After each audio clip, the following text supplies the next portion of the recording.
जी बेटा, अस्सलाम वालेकुम। कैसे हैं आप लोग? ठीक ठाक हैं, फिट हैं, तैयारी अच्छी जा रही है? जी जनाब, हम पास्ट पेपर कर रहे हैं मई जून 20 वेरिएंट 42। देख लें आप लोग, निकाल लें पेपर अपना। सो इट इज़ मई जून 20 और वेरिएंट 42। ठीक है जी, स्टार्ट करते हैं बेटा क्वेश्चन नंबर 1 से। Okay, question number 1 please.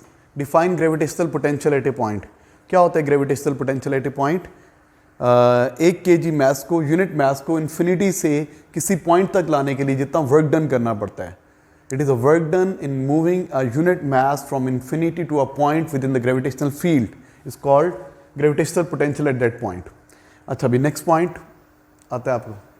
N isolated solid sphere of radius r may be assumed to have mass m concentrated at center. The magnitude of gravitational potential at the surface is phi. On figure 1.1 show the variation of gravitational potential with distance d from the center of sphere. Gravitational potential का graph बनाना है r से लेके 4r तक। Gravitational potential क्या होता है? इसका formula होता है -gm/r, -gm/r, तो नेगेटिव होता है ये। तो पोटेंशियल का इन्वर्स रिलेशन है, ये इन्वर्स का ग्राफ बनेगा। तो अगर यहाँ पे पोटेंशियल इसका -5 है, ये इस पॉइंट पे, तो जब ये मल्टीप्लाई बाय 2 होगा तो ये डिवाइड बाय 2 हो जाएगा। तो ये 2r पे 0.5 से गुजरेगा, 2r पे ये यहाँ से गुजरेगा। ठीक है, 3r पे क्या होगा? 1/3 हो जाएगा। देखो, जब मल्टीप्लाई बाय 3 होगा तो डिवाइड बाय 3 होगा। 0.33 यहाँ पे ऑलमोस्ट, यहाँ पे ऑलमोस्ट। और जब ये 4 से मल्टीप्लाई होगा तो डिवाइड बाय 4 हो जाएगा। 4 से मल्टीप्लाई होगा तो डिवाइड बाय 4 हो जाएगा। 0.25 इसका आधा, 1 2 3 4 5, 0.25 को ज्वाइन करेंगे तो ये लाइन बन जाएगी। ठीक है बेटा, ग्रेविटेशनल पोटेंशियल का ग्राफ बनाना है, नेगेटिव साइड पे बनेगा, ऐसे बनेगा। ओके जी, आगे चल रहे हैं please. Next, the sphere is a planet with a radius r। आज का रेडियस गिवन है, मास गिवन है और एटमॉस्फेयर नहीं है। A rocket of mass this much, rocket का मास गिवन है, moves directed toward the planet. Its direction from the centre of planet changes from r to 3r। ये planet है, ये रॉकेट है। its distance from the center of planet changes from center of planet। ये center of planet से ये distance है 4r और फिर यहाँ पर आ जाता है और ये distance है 3r। its distance from the center of planet changes from 4r to 3r। calculate the change in gravitational potential energy of the rock। change in gravitational potential energy निकालनी है। ये potential energy A है, ये potential energy B है। Change in potential energy निकालनी है तो निकल आएगी। ग्रेविटेशनल पोटेंशियल एनर्जी का फॉर्मूला क्या होता है? Gravitational potential energy is equal to -gm/r, ये होता है ना फॉर्मूला। तो चेंज निकालना है तो potential energy at B minus potential energy at A. Change in GPE is equal to GPE at B minus GPE at A. BP कितनी है? -gm/3r, माइनस फार्मूले वाला -gm/4r, है ना। ओके, माइनस ये प्लस हो गई, इस तरफ आ जाएगा, इधर लिख रहा हूँ मैं। ये बन जाएगा, पहले ब्रैकेट खोल दूँ, मैं इसको ले आता हूँ। gm/4r minus gm/3r। बेटा ये -1 प्लस होके पहले आ गया और ये बाद में आ गया। अब कॉमन ले लें इसमें से, gm/r कॉमन ले लें तो 1/4 minus 1/3।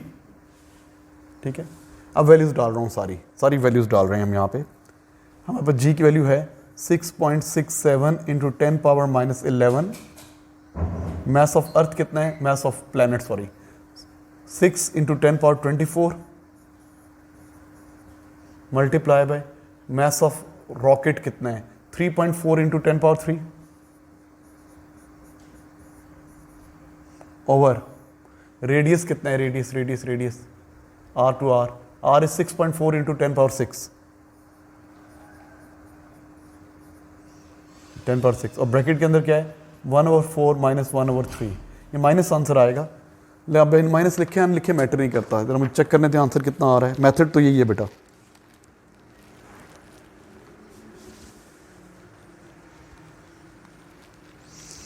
One 1.8 into 10 power 10 joules. वैसे माइनस आता है, माइनस नहीं भी लिखेंगे चलेगा। 1.8 into 10 power 10 joules. Calculate the change in gravitational potential energy, change निकालना है, change final minus initial, final minus initial, यहाँ पे ज़्यादा यहाँ पे कम है इसलिए आंसर नेगेटिव। वैसे आप नेगेटिव नहीं भी लिखेंगे दोनों चलेगा, नेगेटिव पॉजिटिव दोनों चलेगा। एग्जामिनर को मैग्नीट्यूड चाहिए, ठीक है। अच्छा बेटा आगे कहते हैं explain whether the rocket speed increases decreases और स्टेज सेम। तो बेटा ऊपर से नीचे आ रहा है, जीपी कम हो रही है तो काइनेटिक बढ़ेगी ना, तो as GP is decreasing so kinetic energy will increase, speed will increase. तो ये बता देंगे आप, स्पीड बढ़ेगी, जीपी कम हो रही है, काइनेटिक बढ़ रही है, स्पीड बढ़ रही है। नेक्स्ट जी बेटा question number 2, a square box of volume V contains n molecules of an ideal gas. Each molecule has mass m. Using kinetic theory of ideal gas, it can be shown that if all molecules are moving at speed v at a right angle to the face v, if all molecules are moving at speed v, तमाम molecule की speed v नहीं होती, किसी की ज़्यादा होती है, किसी की कम होती है, at right angle to one of the face, the pressure P on the face is given by the expression here. This expression leads to this formula. ये फार्मूला यहाँ से कैसे आया था याद है आपको?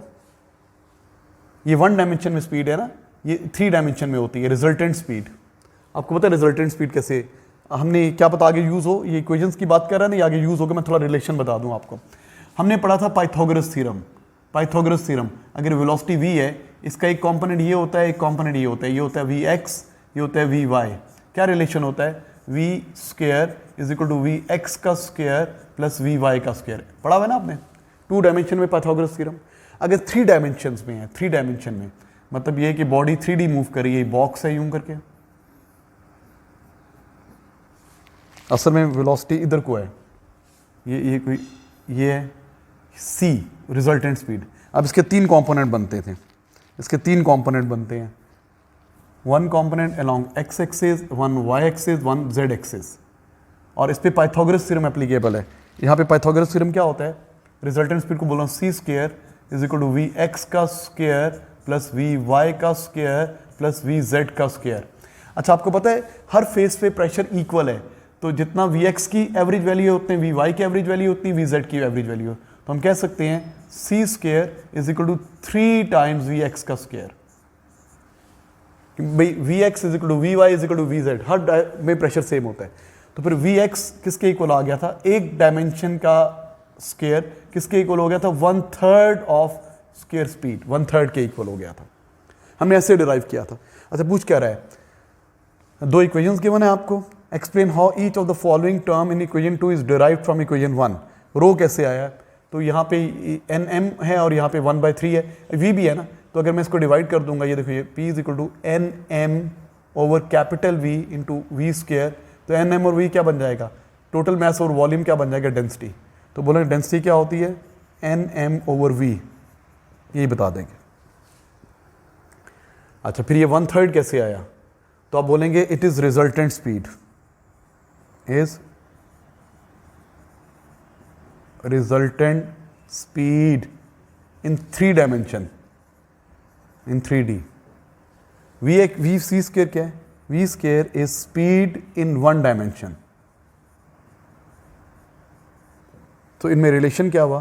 तो हमें पता है c square is equal to 3 time v square, ये वैसे भी लिख सकते हैं, या v square is equal to 1/3 of v square. तो बताएंगे कि ये 1 डायमेंशन की स्पीड है और वो 3 डायमेंशन की स्पीड होती है, तो इसलिए 1/3 आया। अच्छा अभी अब c स्क्वायर एवरेज क्यों आ गया?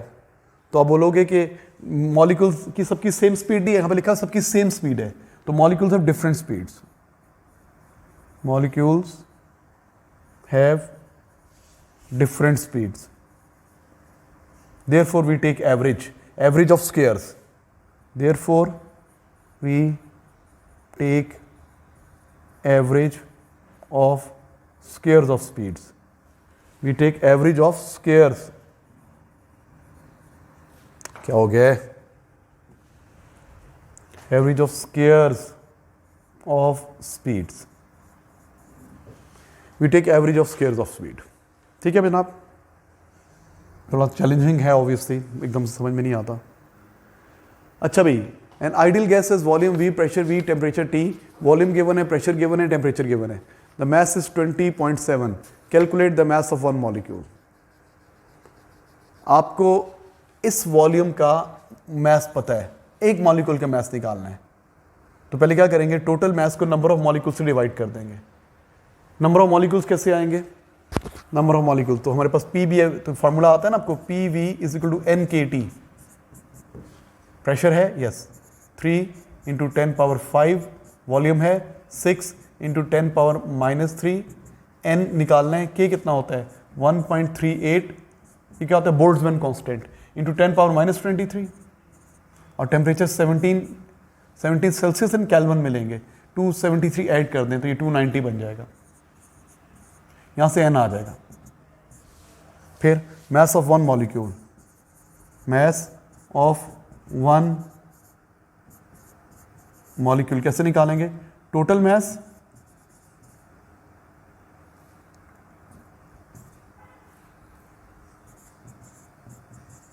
मास ओवर नंबर ऑफ मॉलिक्यूल्स. ठीक है जी, सॉल्व करते हैं. एन की वैल्यू आ रही है 4.5 इंटू 10 पावर 23. 4.5 into 10 power 23. और ये टोटल मास कितना, 20.7 divided by 4.5 into 10 power 23. Answer क्या आ रहा है, मैं मार्किंग स्कीम में देख के बताता हूँ. 4.6 into 10 power -23. 4.6 into 10 power -23 grams answer आ गया. ठीक है जनाब, आगे चल रहे हैं जी. क्वेश्चन नंबर 3 जनाब. Question number 3. By reference to the first law of thermodynamics, state and explain the change, if any, in the internal energy on the lump of solid as it melts at a constant temperature. Lump of solid as it melts at constant temperature. Okay, हमारा first law of thermodynamics क्या होता है? Delta U, change in internal energy क्या होती है? Heat supply to the system plus work done on the system, है ना, ये होती है. अब first law of thermodynamics, state and explain the change if any on the internal energy. अच्छा, इंटरनल एनर्जी में क्या चेंज आएगा? तो चेंज इन वॉल्यूम तो निग्लिजिबल है. Change in volume is almost zero. तो वर्क डन क्या हो जाएगा? Work done is zero. लेकिन आपको क्या करना है, उसको मेल्ट करना है. मेल्ट करना है ना, इंटरमॉलिक्यूलर फोर्सेस को ब्रेक करना है ना, पोटेंशियल एनर्जी को इंक्रीज करना है. To melt, break intermolecular forces या weaken intermolecular forces. Intermolecular forces to melt, latent heat must be supplied. Latent heat must be supplied. तो फिर इक्वेशन क्या बन जाएगी? प्लस होगा.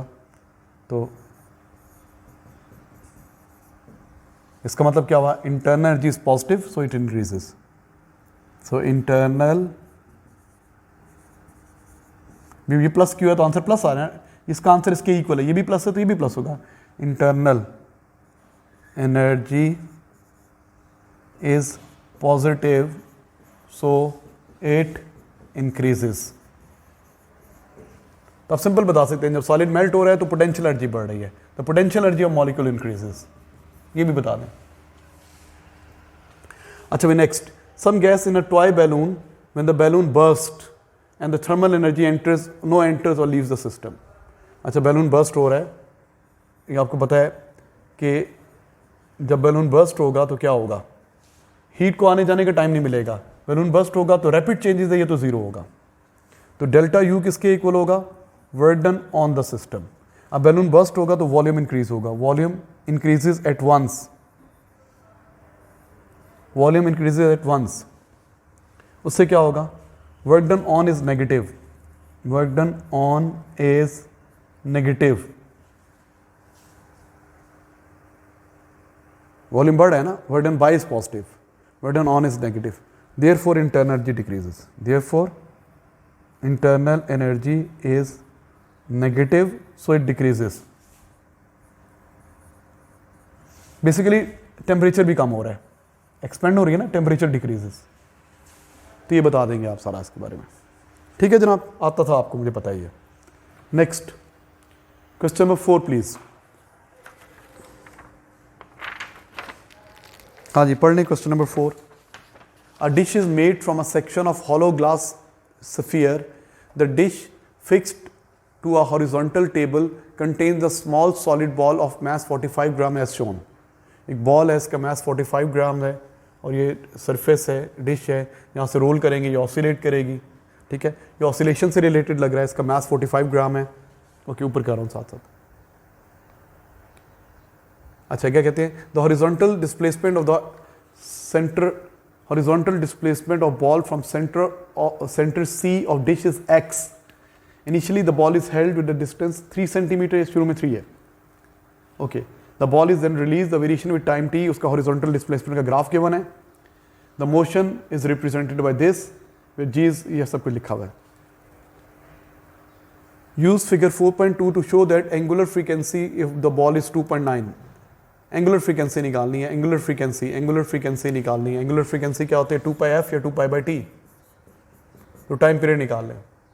टाइम पीरियड यहाँ से लेके यहाँ तक 1 टाइम पीरियड होता है। ये पीक टू पीक ही लग रहा है ना, कंफर्म नहीं है। 1 2 3 वेव एग्जैक्टली कितने टाइम में ख़त्म हो रही हैं? 6.6 में। तो एक वेव कितने टाइम में? 2.2, ये 2.2 ही आ रहा है इसका टाइम पीरियड। ये 2.1 यस 2.2 सेकेंड्स। तो ओमेगा किसके इक्वल हो जाएगा? 2π/2.2 सेकेंड्स। सॉल्व करेंगे तो ओमेगा उतना ही आ जाएगा जितना मांगा हुआ है। ओमेगा प्रूव हो गया। अच्छा, अभी नेक्स्ट क्या कहते हैं? हो गया प्रूव। यूज जो इन्फॉर्मेशन टू डिटरमिन आर निकालना है। आपको इक्वेशन क्या गिवन है? आर निकालना है। हमें इक्वेशन गिवन है A is equal to -g/r into x. R निकालना है, मैं लिख दी। अब मुझे पता है SHM, ये SHM है ना, तो मुझे पता है ये किसके इक्वल होती है? -ω² x के इक्वल होती है। तो उसको ω² से इक्वेट कर दें। ω² इज इक्वल टू g/r। तो r किसके इक्वल हो जाएगा? r is equal to g/ω²। Ji 9.81, omega कितना आया था? 2.9 समथिंग, जो भी आया था 2.9 का स्क्वायर। पूरी वैल्यू यूज़ करेंगे जो पीछे आई थी, राउंडेड ऑफ वैल्यू यूज़ नहीं करेंगे। ठीक है, तो इसको सॉल्व करते हैं। तो आर की वैल्यू आ रही है 2.9 नहीं थी, ये 2.86 थी। अच्छा, ये 2.86 यूज़ करेंगे यहाँ पे। तो पीछे वैल्यू आ रही थी, ये 2.86 यूज़ करेंगे। अच्छा, राउंडेड ऑफ वैल्यू नहीं, पूरी वैल्यू यूज़ करते हैं। तो आर की वैल्यू आ रही है 1.2 मीटर्स।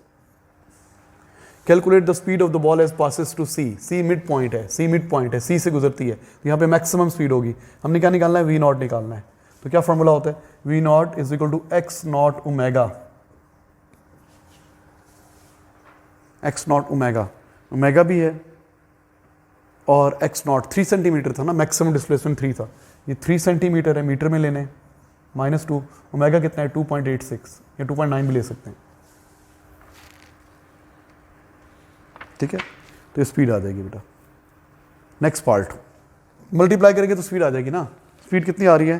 स्पीड आ रही है 0.87, ऑलमोस्ट 0.87। आगे कहते हैं सम moisture collects on the surface of the dish so that the motion of the ball become lightly damped on the axis of figure 4.2. Draw a line to show the lightly damped motion for the ball for the first 5 seconds after the release. First 5 second पे ball की हमने क्या बनानी है? Graph बनाना है, displacement time graph बनाना है।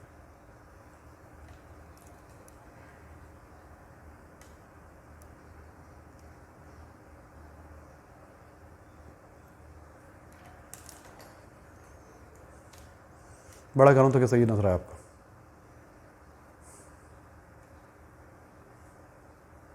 और भी आगे जा सकते हैं, लेकिन चलें, सही है। हाँ जी,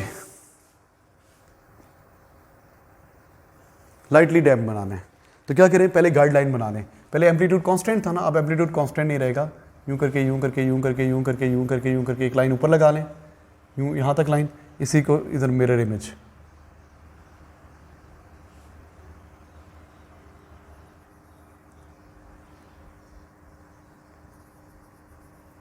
तब वेव बना लेंगे, यहाँ से चलेगी वेव, यूँ जाएगी यूँ जाएगी यूँ जाएगी, यहाँ तक आएगी।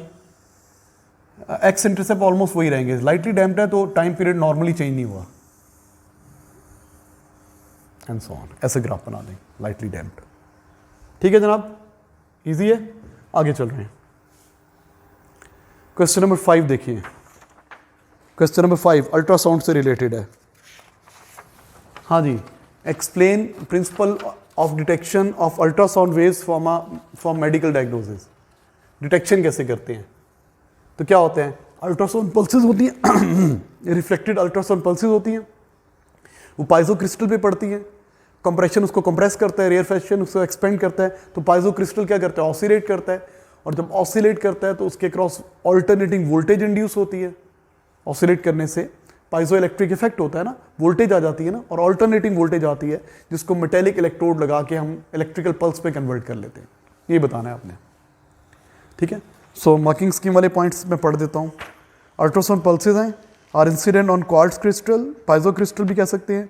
The waves make crystal oscillate and they produce EMF, वही है।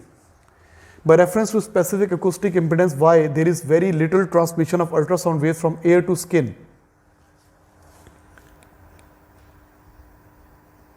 एयर से स्किन में बहुत कम अल्ट्रासाउंड क्यों जाती हैं, तो आप बोलेंगे जो इंटेंसिटी रिफ्लेक्शन कोफिशिएंट होता है ना, वो इसके इक्वल होता है डिफरेंस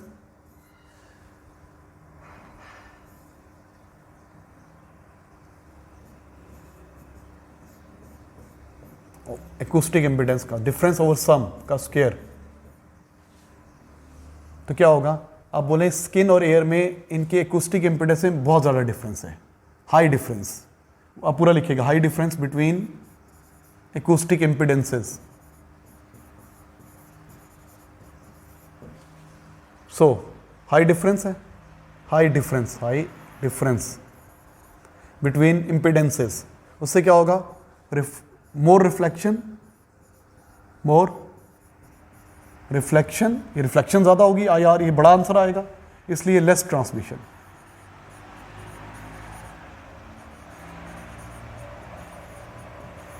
एक्यूस्टिक इम्पिडेंस का डिफरेंस बहुत ज़्यादा है, ये बता देंगे, इंटेंसिटी रिफ्लेक्शन कोफिशिएंट का फॉर्मूला है, डिफरेंस ज़्यादा होगा तो रिफ्लेक्ट ज़्यादा होगी, इनका डिफरेंस बहुत ज़्यादा है, ठीक है। अच्छा भाई, next question, question number 6, the telephone signal may be transmitted either the means of optical fibre और the means of wire pair. State 3 advantage of optical fibre. Optical fibre larger bandwidth बहुत ज़्यादा होती है, high security, high signal tap नहीं हो सकते ना, negligible cross talk या नो क्रॉस टॉक, और क्रॉस टॉकिंग भी नहीं होती, और क्या था इसका, लेस अटेन्युएशन,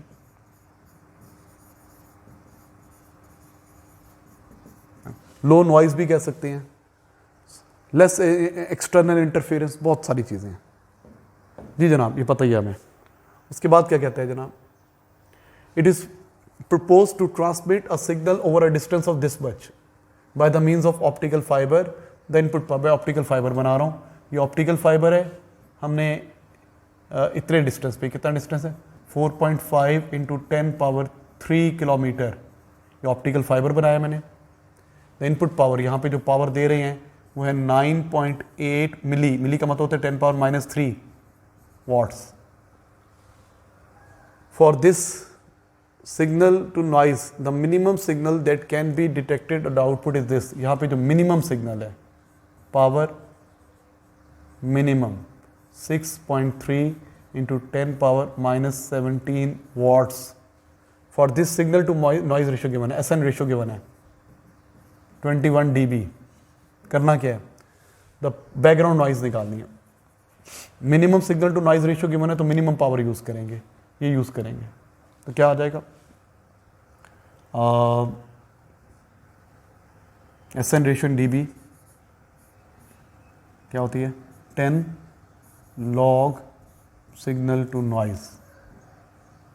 ये कितनी है 21 10 log power minimum 6.3 into 10 power -17 divided by noise. ये 10 जाके डिवाइड होगा और ये बेस बन जाएगा, लॉग जाके इधर बेस बन जाएगा। ये 2.1 और ये लॉग जाके 10 बेस बन जाएगा। इसको एंटी लॉग ले लेंगे आप, ये बन जाएगा 10 power 2.1 is equal to 6.3 into 10 power -17 over n noise. ये इधर मल्टीप्लाई होगा, इधर आ जाएगा। तो सॉल्व करेंगे तो उसकी आ रही है पावर की वैल्यू, मैं मार्किंग स्कीम से देख के बता देता हूँ आपको।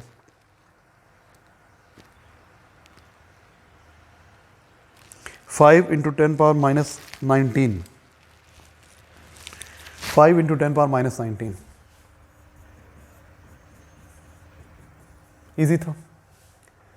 अच्छा, the maximum attenuation per unit length so that allows for uninterrupted. Maximum length कितनी हो सकती है, मैक्सिमम अटेन्यूएशन कितनी हो सकती है कि यहाँ पे इनपुट पावर यही हो और आउटपुट पावर यही हो। तो पहले अटेन्यूएशन निकाल लें, फिर इसको इस पर डिवाइड कर दें। ठीक है, तो पहले हम लॉस निकाल लें, या attenuation per unit length directly भी निकाल सकते हैं। वो क्या होती है 1 ओवर लेंथ, पूरा लिखता हूँ उसको। हाँ जी, क्या लिखूँ,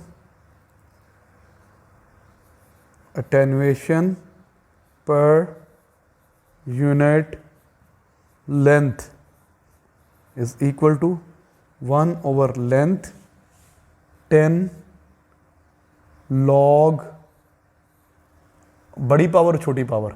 बड़ी पावर क्या है, power input over power output. तो सॉल्व कर लें, 1 over length 1 over 4.5 into 10 power 3 kilometres into 10 into log of बड़ी पावर क्या है 9.8 इंटू 10 पावर -3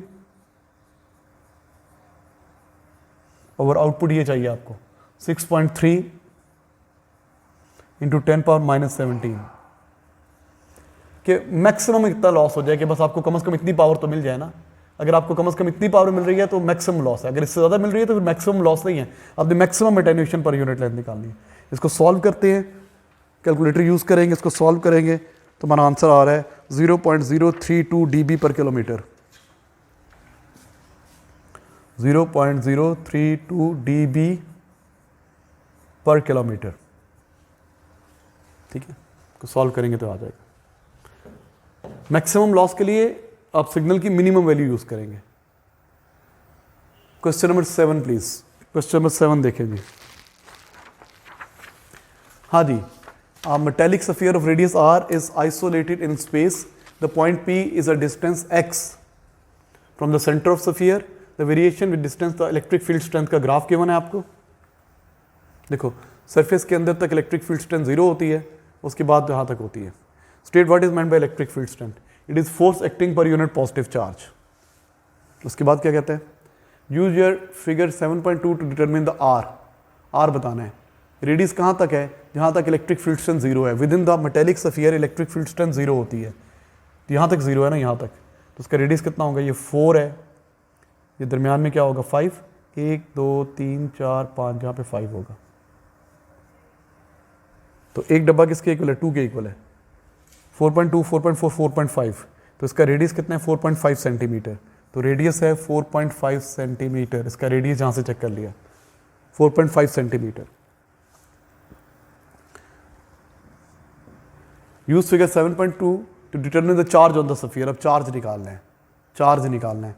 तो इलेक्ट्रिक फील्ड स्ट्रेंथ किसके इक्वल होती है, k q over r square. K is equal to 1 over 4 pi epsilon nought is equal to 9 into 10 power 9। ये बताया करें आप साथ।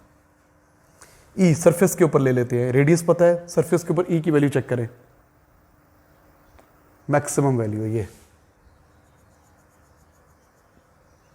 ये 15 है, ये 16 है, ये 17 है, 18 volt.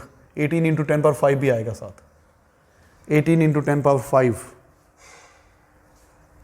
18 into 10 power 5, 18 into 10 power 5।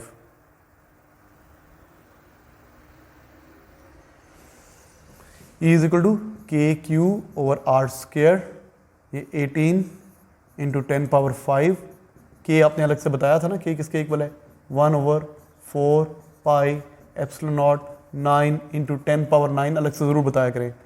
9 into 10 power 9 क्यों निकालना है, रेडियस 4.5 सेंटीमीटर में है, तो मीटर में चेंज करने के लिए यूँ सॉल्व करेंगे तो बेटा क्यू की वैल्यू आ जाएगी।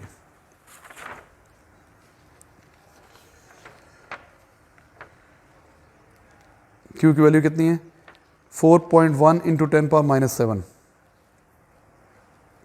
या 4 into 10 power -7।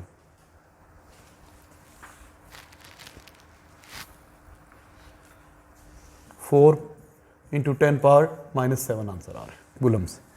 An alpha particle is situated at a distance 8 centimeter from the center of sphere. Calculate the acceleration of alpha particle. Okay, alpha particle is 8 centimeter from the sphere. उसका acceleration निकालना है। पहले alpha particle पे force निकालेंगे, F = ma लगा देंगे, ठीक है। alpha particle 8 centimeter, 8 पे ही है ना, 8 centimeter, इस sphere से 8 centimeter, sphere के center से कहा है ना, from the centre of sphere, yes. 8 कहाँ पर है, ये 0 है, ये 8। 8 पे इलेक्ट्रिक फील्ड स्ट्रेंथ कितनी है इनके दरमियान में आ रही है 5, और ये 6 है ना, ये 5.5 है, ये 5.75, 5, 6, 7, 8, 9 और 10, ये 5 और 6 है, ये 5.5 है, 5.75 है। इलेक्ट्रिक फील्ड स्ट्रेंथ कितनी है 5.75 into 10 power 5 electric field strength. अच्छा, एक्सेलरेशन निकालना है। F = क्या होता है ma, F की जगह पे क्या आ जाएगा QE = ma। अब Q अल्फा पार्टिकल पे चार्ज कितना होता है, अल्फा पार्टिकल में 2 प्रोटॉन्स होते हैं, 2 न्यूट्रॉन्स होते हैं, तो चार्ज हो जाएगा 4 टाइम्स, नहीं 4 नहीं 2 टाइम्स ही जी, 2 times elementary charge 1.6 into 10 power -19। What is electric field strength 5.75 into 10 power 5। What is mass of alpha particle, 4 nucleons हैं, 4 unified atomic mass, 4 multiply by 1.66 into 10 power -27, और एक्सेलरेशन निकालना है। बेटा इसको सॉल्व करेंगे तो हमारे पास एक्सेलरेशन आ जाएगा। एक्सेलरेशन आ रहा है 2.8 into 10 power 13, 2.8 into 10 power 13 acceleration आ जाएगा। आप कैलकुलेटर पे चेक कर लें, आसान क्वेश्चन है जी। बेटा question number 8 please.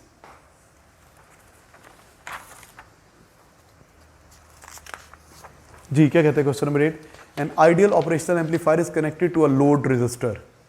Ideal operational amplifier को लोड से कनेक्ट किया है, ये ऑपरेशनल एम्पलीफायर है, यहाँ पे लोड होता है, लोड ये अर्थ होता है, ये इनपुट्स होती हैं। अच्छा, what is meant bye infinite bandwidth. Infinite bandwidth का मतलब क्या होता है, एम्पलीफायर की बैंडविड्थ इन्फिनिट का क्या मतलब होता है, ये इक्वल गेन देगा हर फ्रीक्वेंसी को, हर रेंज ऑफ फ्रीक्वेंसी के लिए क्या कहेगा, uniform gain. It is uniform gain for all the range of frequencies. हाँ जी, इसका मतलब ये होता है कि इसका यूनिफॉर्म गेन होगा फॉर ऑल फ्रीक्वेंसीज। अच्छा, what effect if any of the output voltage increases on the output voltage of increasing the load. अगर आप इसकी रेजिस्टेंस को बढ़ा दोगे, इसकी रेजिस्टेंस को बढ़ा दोगे तो आउटपुट वोल्टेज इसकी रेजिस्टेंस पर डिपेंड तो नहीं करती ना, आउटपुट इसकी इम्पिडेंस तो जीरो होती है, सारी की सारी वोल्टेज यही मिलनी होती है, चाहे इसकी रेजिस्टेंस 2 ohms है, 20 ohms है या 2 million ohms है, इसको वोल्टेज उतनी मिलेगी जितनी आ रही है सारी की सारी, तो no change, no change. Next बेटा, नेक्स्ट। ओके, ये ऑपरेशनल एम्पलीफायर है, ये वोल्टेज डिवाइडर है, जितनी वोल्टेज यहाँ मिलेगी वो इसकी इस एम्पलीफायर की वी इन बन जाएगी, ये वी इन बन जाएगी। ये इन्वर्टिंग एम्पलीफायर है, ये कौन सा एम्पलीफायर है, इन्वर्टिंग एम्पलीफायर है। देखो आप नेगेटिव को दे रहे हो, जितनी वोल्टेज इसको मिलेगी वो यहाँ पर आएगी, वो इसको मिल जाएगी। Explain what is meant by virtual earth. P point virtual earth का क्या मतलब है कि यहाँ पे पोटेंशियल क्या है बेटा, यहाँ पे पोटेंशियल ऑलमोस्ट जीरो है, it is not connected to earth and potential is zero, not connected to earth and potential is zero. क्यों जीरो है? As non inverting input is zero, so to have less difference between inputs it should be at zero so that gain reduces and bandwidth increases and signal stabilizes. ये सारा कुछ लिख देंगे 3 marks के लिए, ठीक है. तो क्या लिखेंगे? पोटेंशियल डिफरेंस नहीं,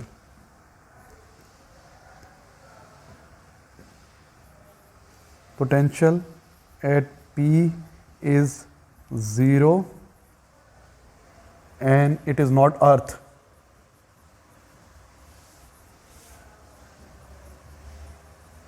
ये बता दिया आपने.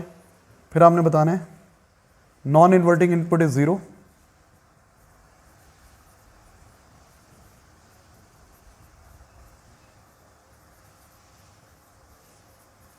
to have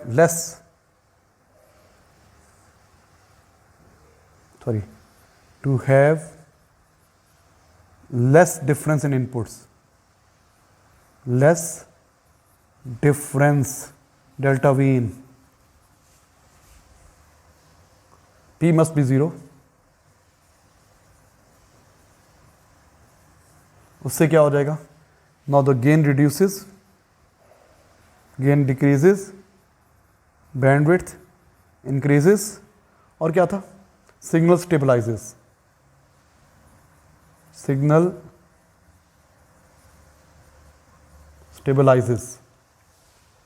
ठीक है जनाब. अच्छा, भी आगे कहते हैं next. Calculate the potential at Q.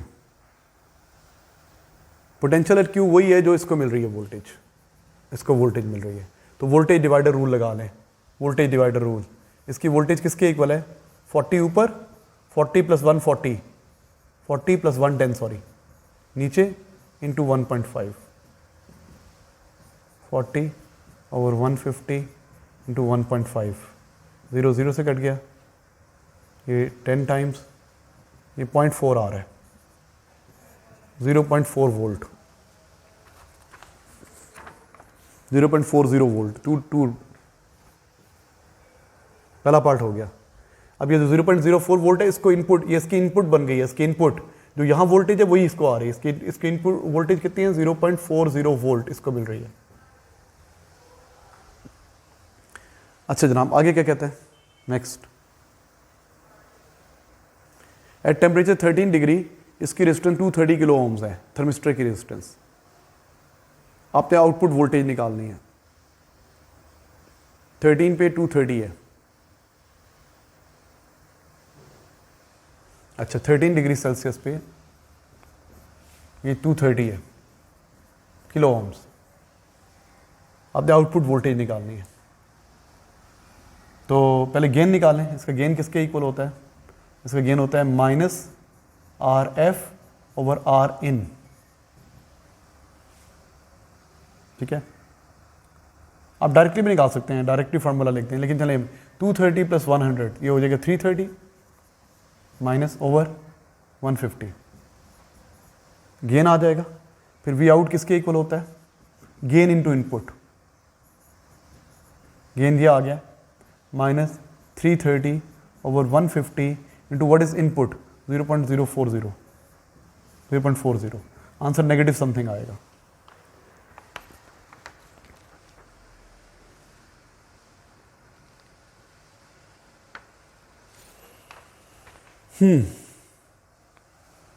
Okay बेटा, आंसर आ जाएगा. आपने प्रूव क्या करना था? Show that the potential difference measured is 0.8 volt. Value तो यही होगी ना, नेगेटिव में आएगी चाहे, लेकिन वैल्यू यही होगी, 0.88 आएगी. अच्छा, आगे कहते हैं the resistance of thermistor decreases as temperature rises. State the effect on the potential difference measured. Okay, जब टेम्परेचर बढ़ेगा तो इसकी रेजिस्टेंस कम होगी, तो टोटल RF क्या हो जाएगी? कम हो जाएगी. जब RF कम हो जाए तो गेन कम हो जाएगा. जब गेन कम हो जाएगा तो V आउट भी कम हो जाएगी. ये बताएंगे आप. जब टेम्परेचर बढ़ेगा तो फीडबैक रेजिस्टर की वैल्यू कम हो जाएगी. गेन ये होता है ना, गेन ये होता है -RF/RIN. तो ये कम हो रहा है, जब ये कम हो रहा है तो गेन कम हो जाएगा, जब गेन कम हो जाएगा तो आउटपुट विल डिक्रीज, यही बताना है आपको। अच्छा भी question number 9 please.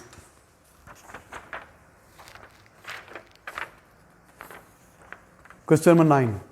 An electron is traveling at a speed v in a straight line in a vacuum. It enters the uniform magnetic field of flux density 8.0 into 10 power minus 4 Tesla. Initially, the electron traveling at a right angle to the magnetic field as shown. ठीक है. The path of the electron in the magnetic field is arc of the circle of 6.0. State and explain the direction of magnetic field. State and explain the direction of magnetic field. तो electron पे force लग रही है नीचे को मोड़ रहा है ना, मैग्नेटिक फोर्स नीचे लग रही है, इलेक्ट्रॉन इधर जा रहा होता है तो करंट डायरेक्शन उसके ऑपोजिट देती है ना, Fleming left hand rule, thumb मेरा नीचे होना चाहिए और ये उसके opposite, Fleming left hand rule, thumb नीचे और करंट उसके ऑपोजिट, यूं हो रहा है, यूं, ये करंट वाली फिंगर इलेक्ट्रॉन के ऑपोजिट, थंब नीचे, into the page, magnetic field is into the page, ये क्या होगा, into the page by using Fleming's left hand rule, explain कर देंगे कि direction of force is downward by using Fleming left hand rule we found it. Show that the speed of electron is this much. Electron की speed बतानी है आपने, कितने marks का है, 3 मार्क्स है, तो ज़्यादा बताएं। इलेक्ट्रॉन की स्पीड बतानी है बेटा, तो मुझे पता है magnetic force is perpendicular to velocity, therefore magnetic force is equal to centripetal force. Magnetic force क्या होती है, क्यू वी बी, और सेंट्रीपिटल फोर्स क्या होती है, M V square over R, V V से कट गया तो हमने वी वी शो करना है ना, वी वी वी से, V is equal to Q B R over M. Q electron पे charge 1.6 into 10 power minus 19, B की वैल्यू गिवन है 8 इंटू 10 पावर माइनस 4, रेडियस भी गिवन है 6.4 था, कहीं पे मैंने पढ़ा था 6.4 centimetre, 6.4 into 10 power minus 2 over mass of electron data sheet में गिवन है 9.1 इंटू 10 पावर माइनस 31। सॉल्व करेंगे तो ये प्रूव हो जाएगा। अच्छा भी आगे कहता है next, A uniform electric field is now applied in the same region as a magnetic field. The electron passes undeviated. अब इलेक्ट्रॉन पे मैग्नेटिक फोर्स नीचे लग रही है, हमें पता है। अनडेविएटेड के लिए इलेक्ट्रिक फोर्स ऊपर लगनी चाहिए। इलेक्ट्रॉन पे इलेक्ट्रिक फोर्स ऊपर कब लगेगी, जब ऊपर पॉजिटिव प्लेट होगी, नीचे नेगेटिव प्लेट होगी। तो इलेक्ट्रिक फील्ड स्ट्रेंथ नीचे को होनी चाहिए। पूछा हुआ कि नहीं पूछा हुआ? On figure 9.2 mark with an arrow the direction of uniform electric field downwards. Electron पे फोर्स ऊपर लगनी चाहिए ना, ऊपर पॉजिटिव होनी चाहिए, और इलेक्ट्रिक फील्ड स्ट्रेंथ होते हैं पॉजिटिव टू नेगेटिव। अच्छा, use the data to calculate the magnitude of electric field strength. तो जब अनडेविएटेड जा रहे हैं तो मुझे पता है magnetic force is equal to electric force. Magnetic force क्या है, Q V B, electric force क्या है, क्यू ई, क्यू क्यू से कैंसिल हो गया, तो electric field strength is equal to V B. V B है और बी बी है, वी का वो आंसर यूज़ करेंगे जो एक्चुअल आंसर था, राउंडेड ऑफ आंसर यूज़ नहीं करेंगे, बी बी है। इन दोनों को मल्टीप्लाई कर रहे हैं तो इलेक्ट्रिक फील्ड स्ट्रेंथ आ रही है।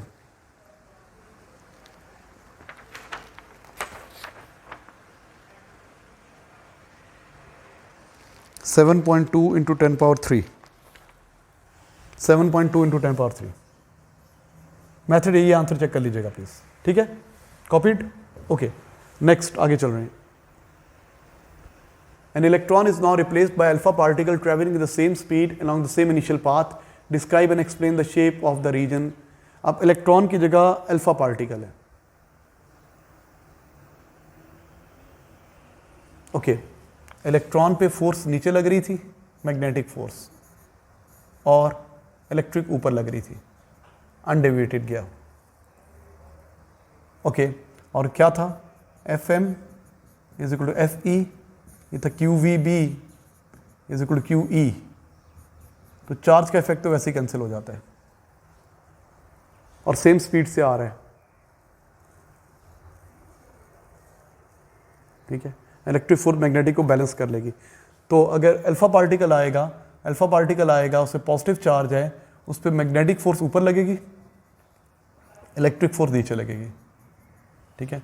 लेकिन ये इक्वली होगी क्योंकि चार्ज का इफेक्ट कैंसिल हो रहा है। और स्पीड सेम है, ठीक है, तो it will go straight, no change in path as the bending, the radius depends on speed only.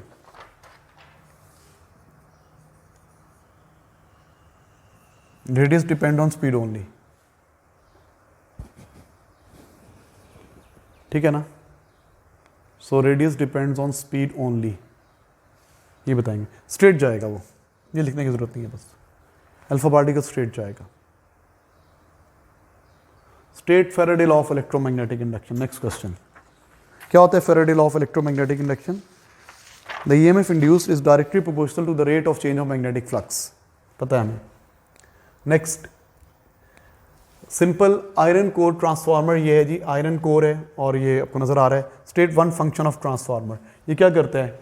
Transformer क्या करता होता है? वोल्टेज को, ऑल्टरनेटिंग वोल्टेज को इंक्रीज या डिक्रीज करने के काम आता है। It is used to change the alternating voltage. A sine alternating signal in a primary coil gives a varying magnetic flux linking in a secondary coil। ये याद भी कर लें अपने नोट्स में ना, अगर पूछे ना इसकी वर्किंग कैसे होती है। A sinusoidal alternating current in primary coil gives rise to varying magnetic flux linking in the secondary coil। कभी एक्सप्लेनेशन लिखनी पड़े तो ये अच्छी लाइन लिखी हुई है। Use Faraday law to explain why the output from the transformer is alternating। इसकी alternating क्यों है? अच्छा, यहाँ पे करंट कैसे है? यूं, प्राइमरी का करंट। अच्छा, अब आपको पता है इसका जो ग्रेडियंट, इसका फ्लक्स भी यही होगा ना, फ्लक्स लिंकिंग का ग्राफ भी। जो इलेक्ट्रोमैग्नेट होते हैं उनके मैग्नेटिक फ्लक्स का और करंट का ग्राफ सेम होता है, डायरेक्टली प्रोपोर्शनल है। अब इस ग्राफ का जो ग्रेडियंट होता है उसके इक्वल होता है। तो ये क्या होता है? EMF induced is directly proportional to the क्या है? Negative delta phi by delta T, flux time graph का ग्रेडियंट। तो आप देखेंगे कि वो ऑल्टरनेटिंग इसलिए है कि यहाँ पे ग्रेडियंट नेगेटिव है, यहाँ पे ग्रेडियंट पॉजिटिव है, ये प्लस है, ये माइनस है। तो क्या हो रहा है? कभी ग्रेडियंट जीरो हो रहा है, कभी ग्रेडियंट नेगेटिव हो रहा है, कभी ग्रेडियंट पॉजिटिव हो रहा है, ये बार बार हो रहा है। तो आप ये बताएं कि जो ईएमएफ इंड्यूस होती है वो rate of change of flux के इक्वल होती है। Rate of change of flux मतलब ग्रेडियंट के इक्वल होती है। तो कभी इसकी वैल्यू पॉजिटिव मैक्स है, कभी नेगेटिव मैक्स है, कभी ग्रेडियंट पॉजिटिव है, कभी ग्रेडियंट नेगेटिव है, और ग्रेडियंट चेंज होता जा रहा है। पहले ये बताएं ईएमएफ इंड्यूस इसके इक्वल है, तो rate of change of flux और gradient, rate of change of flux is not constant, sometime it is zero, it changes from यहाँ पे नेगेटिव, यहाँ पे ज़ीरो, यहाँ पे पॉजिटिव, यहाँ पे zero, it changes from, it increases, decreases and changes sign, it increases from maximum to zero, it increases from zero to maximum and decreases from maximum to zero,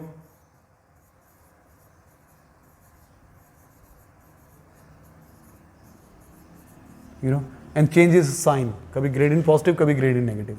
तो ये बता देंगे आप इसके मार्किंग स्कीम पॉइंट्स पढ़ूँ, क्या लिखे हुए हैं इनके? Magnitude of EMF varies as the rate of change of flux change, बता दिया। The direction of EMF changes when the direction of flux reverses, when the direction of flux reverses, the changes from increasing to decreasing, flux continuously increasing and decreasing, so polarity. यही बताने जब ने बताया, इसको explain कर देना बेटा, ये सही है। ये आगे कहते हैं why the soft iron core is laminated. Lamination करने से क्या होता है? एडीज करंट कम इंड्यूस होते हैं ना, ये लेमिनेटेड कोर होता है ताकि इसमें लेस एडीज करंट इंड्यूस हो। ये पूरा लंप ऑफ मेटल नहीं होता, बल्कि छोटी छोटी, आपको पता है ना, वो शीट्स होती हैं। ओहो, कैसे बनाऊं? जो शीट्स होती है ना, लेमिनेटेड शीट्स ज्वाइंट होती हैं।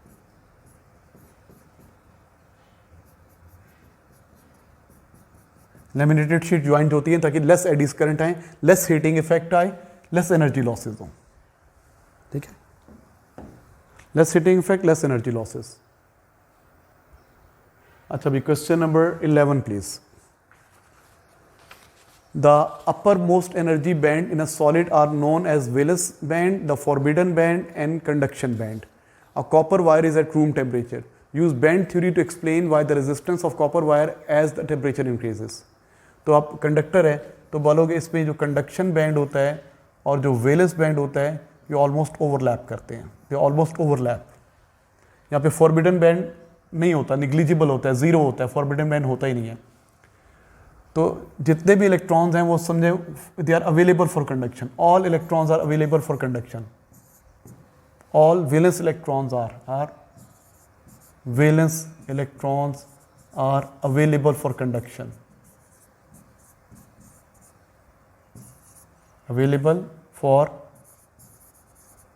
conduction. So जब टेम्परेचर बढ़ेगा तो नंबर डेंसिटी तो सेम रहेगी.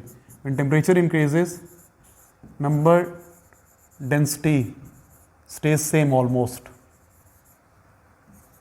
but atoms gain energy. Atoms / ions gain energy. Their amplitude of oscillation becomes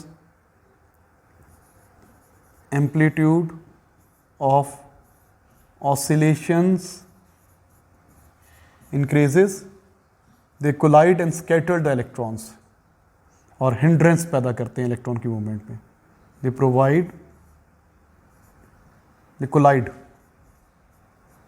collide free electrons and hinder the movement.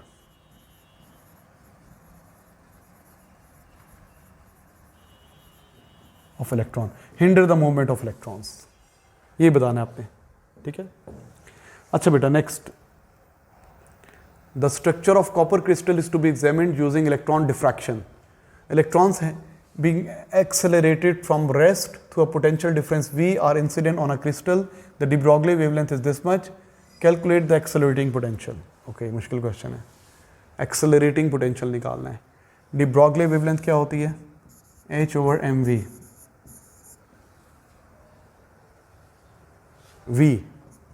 V speed of electron कैसे निकालते हैं? हमें पता है electrical potential energy is converted into kinetic energy. Electrical potential energy क्या होती है? QV.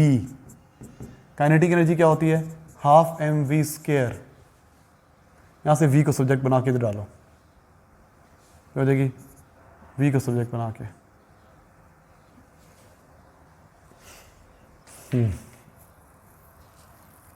तो यहाँ से V निकाल लेते हैं ना, वहाँ पे डाल देते हैं. ये V यहाँ से निकाल लेते हैं. लैम्डा पता है? यस पता है. 2.6 into 10 power minus 11. Planck constant पता है. 6.63 इंटू 10 पावर माइनस 34. इलेक्ट्रॉन का मास पता है. 9.1 into 10 power minus 31 into speed. यहाँ से स्पीड की वैल्यू आ जाएगी और स्पीड की वैल्यू यहाँ पे डाल दें. तो चार्ज कितना होता है इलेक्ट्रॉन पे? 1.6 इंटू 10 पावर माइनस 19. वी निकालना है आपने, हाफ. मास पता है आपको इलेक्ट्रॉन का कितना होता है? 9.1 इंटू 10 पावर माइनस 31. और स्पीड, ये जो स्पीड का आंसर यहाँ से आएगा ना, ये यहाँ पे डाल दें, इसका स्क्वायर कर लें, तो आपके पास पोटेंशियल डिफरेंस आ जाएगा.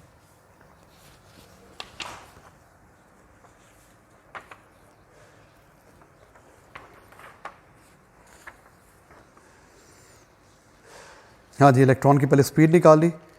स्पीड का आंसर आ रहा है 2.8 इंटू 10 पावर 7. ये 2.8 इंटू 10 पावर 7. और ये यहाँ पे डाल देंगे अब. और सब कुछ करने के बाद पोटेंशियल आंसर आ रहा है 2.2 into 10 power 3 volt. 2.2 into 10 power 3 volt लिखा हुआ है. ठीक है, इजी था यार, ये तो बड़ा मुश्किल लग रहा था. Next, state what is meant by mass defect of the nucleus. Mass defect of the nucleus क्या होता है?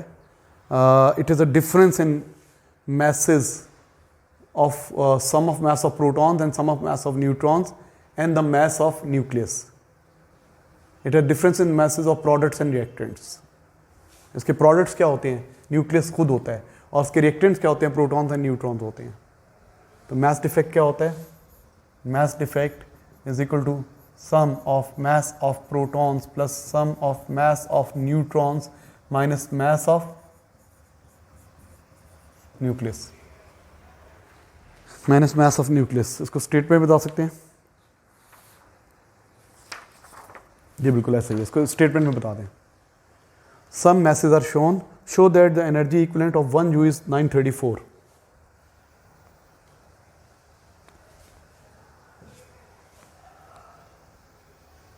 हाँ जी, 1 जूल इसके इक्वल है।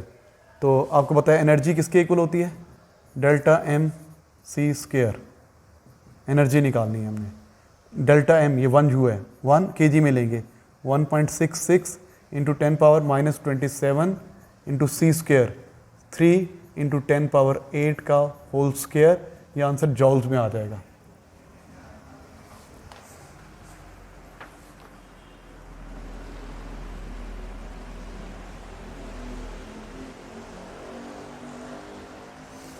और फिर जो आंसर जॉल में आएगा इसको डिवाइड कर देंगे, जो आंसर आएगा, फॉर एग्जांपल ये आंसर आता है x, तो उसको डिवाइड कर देंगे किसके ऊपर, 1.6 इंटू 10 पावर माइनस 13, तो आंसर बन जाएगा मेगा इलेक्ट्रॉन वोल्ट। ठीक है, यही आ जाएगा 934, ऑलमोस्ट 934। अच्छा बेटा आगे क्या कहते हैं, the binding energy per nucleon of helium is 7.9, ये शो करना है, इसकी बाइंडिंग एनर्जी पर न्यूक्लियन निकालनी है, बाइंडिंग एनर्जी पर न्यूक्लियन। तो पहले मास डिफेक्ट निकाल लें, फिर आपको पता है इतना मास डिफेक्ट हो तो इतनी एनर्जी होती है, पहले मास डिफेक्ट निकालें।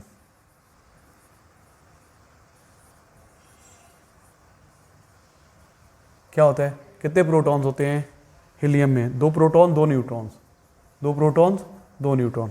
एक प्रोटॉन का मास कितना है, ये 1.007276 प्लस न्यूट्रॉन का मास 2 इंटू 1.008665 माइनस न्यूक्लियस का मास 4.001508, ये मास डिफेक्ट आ जाएगा।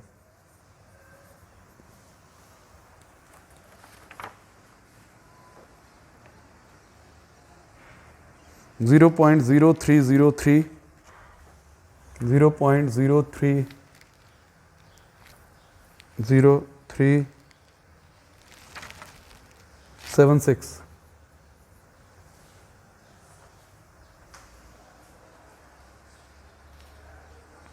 ठीक है जी। अच्छा अब क्या निकालनी है, binding energy per nucleon, binding energy per nucleon. तो binding energy over nucleon number, binding energy per nucleon क्या होगा, total binding energy over nucleon number.